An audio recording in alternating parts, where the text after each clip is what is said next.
On fam update. So kami ay nasiraan dito sa gitna ng kabundukan.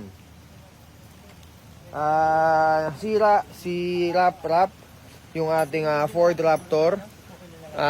Hindi na gumugulong yung gulong sa harap niya. Nag-stuck na. Tapos nagsasign siya ng slippery or something. Nangyari na rin to dati. Nung dati nangyari dito, iba naman.